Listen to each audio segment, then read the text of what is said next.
Qué lindo es compartir la vida con gente como el pastor Daniel. Usted no sabe, lo digo de verdad. Buenos días. Bueno, algunos nos vienen ya escuchando estos días, otros no.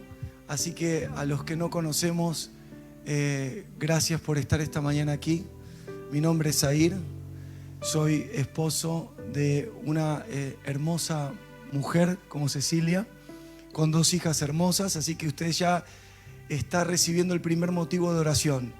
Soy el único hombre en la casa, así que conozco más sobre tratamientos capilares y esas cosas que lo que otro hombre pudiera conocer. Estamos muy honrados de compartir juntos, muy agradecidos. Ayer en la participación que tuvimos, que me tocó estar, agradecí, pero sé que hoy hay hermanos que no estuvieron y queremos agradecer como equipo de trabajo, junto con el pastor Daniel, junto con nuestro apóstol. Estamos muy agradecidos por el amor que nos han brindado, por la contención que nos han brindado. Ayer decía, y reitero hoy, que estar lejos de casa tiene una mezcla de sensaciones, pero cuando uno está en un lugar como este, por ejemplo, donde es tan amado, donde es cuidado, donde es bien alimentado, donde ciertos caprichos son cumplidos, uno hace de que el extrañar la casa sea más leve.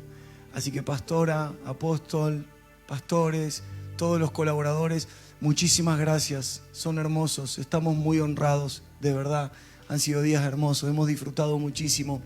También quiero tomar un minuto antes de compartirles la palabra y aparezcan carteles. Bueno, yo sé que ya tengo unos minutos nada más. Quiero agradecer al Señor de forma especial a nuestro apóstol, a nuestro padre. De verdad que nos honra tu vida, apóstol. Y no es un cumplido delante de la gente, sino que es algo sabido, ya lo sabemos en el Espíritu, pero su vida nos modela en la fe de una manera extraordinaria.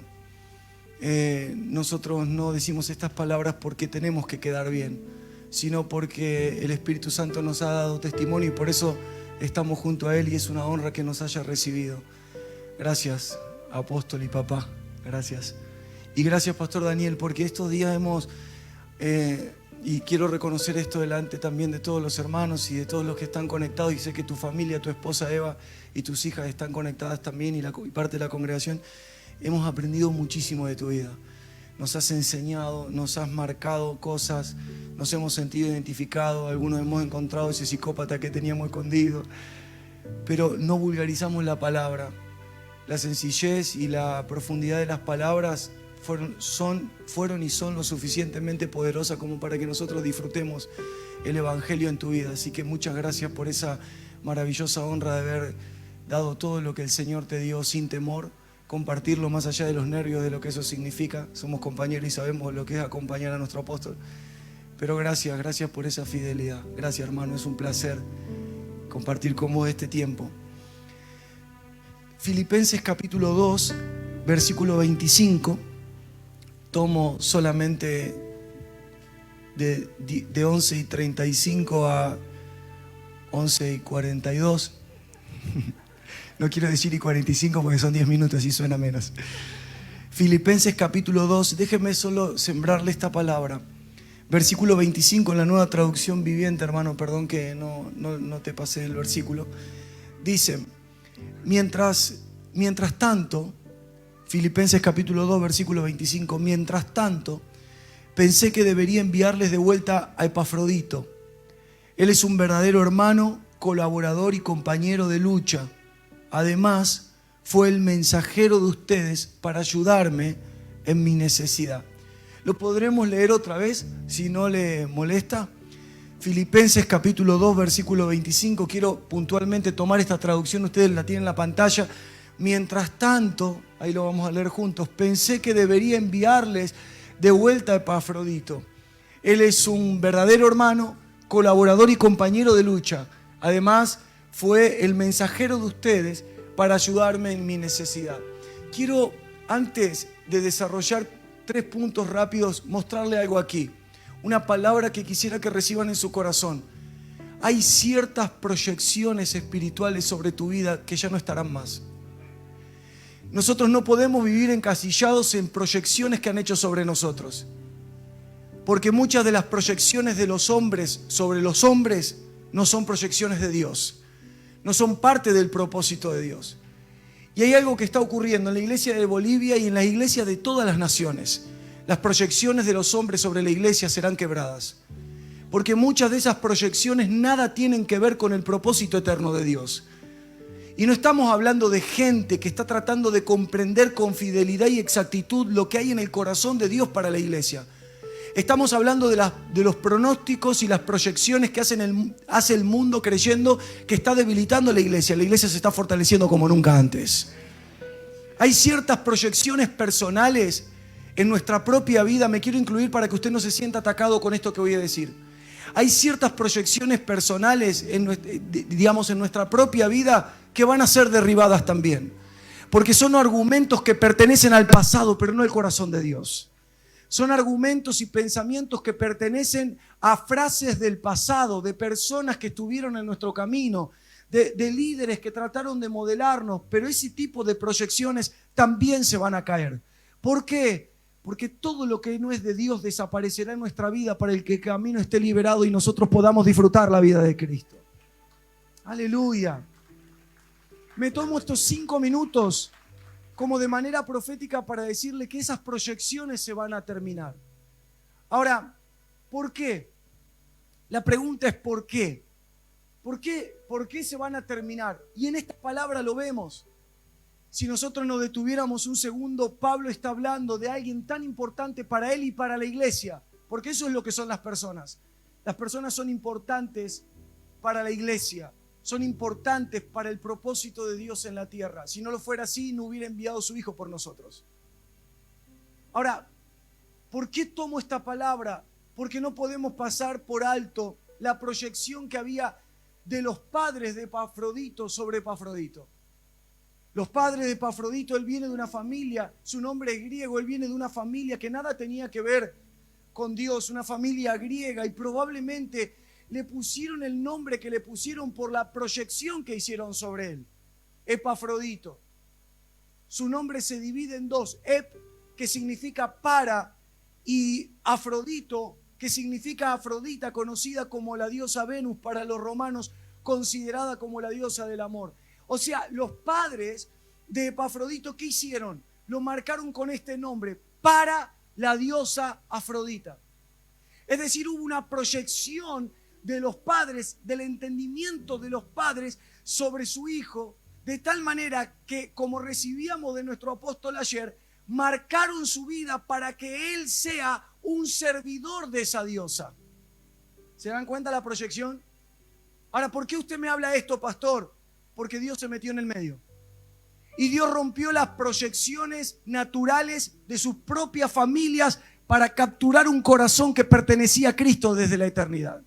Dios se metió a un hombre que llevaba con una persona que llevaba un nombre que iba proclamando sobre todo a todo el mundo que él le pertenecía por nombre a la diosa Diana. Le pertenecía, a la diosa Venus. Por nombre le pertenecía a un dios pagano, pero por vida le pertenecía a Cristo. Las proyecciones fueron cortadas y rotas de tal manera que Dios, al tomarlo de ahí, el apóstol Pablo marca de él 3 características y con esto termino. Él dice, mientras tanto pensé que debería enviarles de vuelta a Epafrodito. Maravilloso. A Epafrodito. Él es un verdadero hermano. Diga conmigo, por favor, verdadero hermano. Ahora necesito que para estos 3 puntos finales, que lo haré en 4 minutos, nosotros cambiemos la mentalidad. Dejemos de ver personajes para ver otra cosa. Veamos a Epafrodito como un tipo de generación que Dios está levantando. Y veamos a Pablo como un tipo de iglesia que comprende el propósito de Dios sobre la tierra. Si lo podemos ver así, vamos a ver lo que Dios está buscando en esta generación. Primero, gente que pueda ser definida como verdaderos hermanos. ¿Quién es un verdadero hermano? No necesariamente el que nosotros vemos todo el tiempo haciendo cosas en el ámbito de la iglesia. Tal vez pueda hacerlo, pero la característica principal de un verdadero hermano no está solo en el servicio, sino en aquel que rindió su vida y las evidencias que dio de esa rendición. Un verdadero hermano es aquel que permite ser gobernado por la verdad. Pablo no está enviando a alguien que fue capturado de una proyección de engaño, de corrupción y de mentira, no está enviando a alguien bueno, a alguien que sirve bien. Envía a alguien que fue considerado por él y por la iglesia un verdadero hermano. La verdad gobernando a esa persona. No a una buena persona, a un verdadero hermano. Pero el apóstol Pablo, si lo vemos como una generación, a Epafrodito, vemos que las escrituras nos muestran que Dios está levantando una generación que aprende a entender el propósito de Dios, subiendo los niveles, por decirlo de alguna manera. Nunca dejaremos de ser verdaderos hermanos, pero siempre habrá un segundo paso, y ese segundo paso es colaborador. Me pareció bien enviarle de vuelta a Epafrodito, él es un verdadero hermano, colaborador. Ahora, déjenme mostrarles esto, la palabra colaborador. ¿Quién es un colaborador? La palabra colaborador proviene de la palabra griega sunergos, que significa, escuche esto, quien ayuda de manera idónea. Es decir, un colaborador es aquel que trabaja de la misma manera que la persona que lo envía. Dios está levantando una generación que entiende que colaborar no es ayudar a mover una silla que está bien. Colaborar es representar fiel y exactamente el envío. Dios está levantando una iglesia que colabora con característica y naturaleza de colaborador. Un colaborador es aquel que trabaja de la misma manera que la persona que lo envía, es un reflejo fiel. Es de un mismo sentir. Levante su mano, por favor, porque esta palabra es para toda Bolivia, para nosotros, para las iglesias de las naciones. Y reciba esto, un colaborador es aquel que trabaja de la misma manera, que eso es un reflejo fiel de un mismo sentir, de una misma fe, de un mismo amor. Quien colabora, hermanos, no daña. Por eso la iglesia de Cristo no produce daño. Colabora con su reino, colabora con el Padre en la tierra. Quien colabora no engaña, quien colabora no busca ventajas personales, porque comparte la misma causa de aquel que lo envió. Entonces miren la descripción, la proyección sobre Epafrodito era: vivirás dentro del templo de una diosa pagana. Dios lo rescata de ahí, rompe las proyecciones del pasado de padres que tenían un tipo de entendimiento y lo convierte en un verdadero hermano, en alguien necesario para una generación. Lo convierte en un colaborador, en alguien que era, como dijo el apóstol Pablo, pensé que debería enviarles de vuelta. Y la expresión de vuelta es maravillosa, porque te pueden recibir una vez, pero no dos. Y si él podía volver, era porque él era lo suficientemente correcto para que las puertas quedaran abiertas y Pablo no tenga un estorbo en Epafrodito. Pero claro, eso da el último punto, el tercero, y termino aquí. 10 minutos. El tercero, y termino aquí, lo define como compañero. Wow. Tocalo al que tenés al lado, si usted quiere poner la mano en el hombro y dígale: todos vamos camino a esto. Ahora sí, déjele la mano en el hombro y dígale: porque todos somos estos en Cristo. Esta tercera característica es maravillosa, un verdadero hermano, un colaborador, y Pablo lo define como un compañero. Ahora, esta característica, ¿qué tiene de particular? Es la evidencia real de una vida en comunión, porque el significado de la palabra compañero le va a sonar muy familiar, porque es una palabra robada del corazón de Dios para ser utilizada en una pandemia.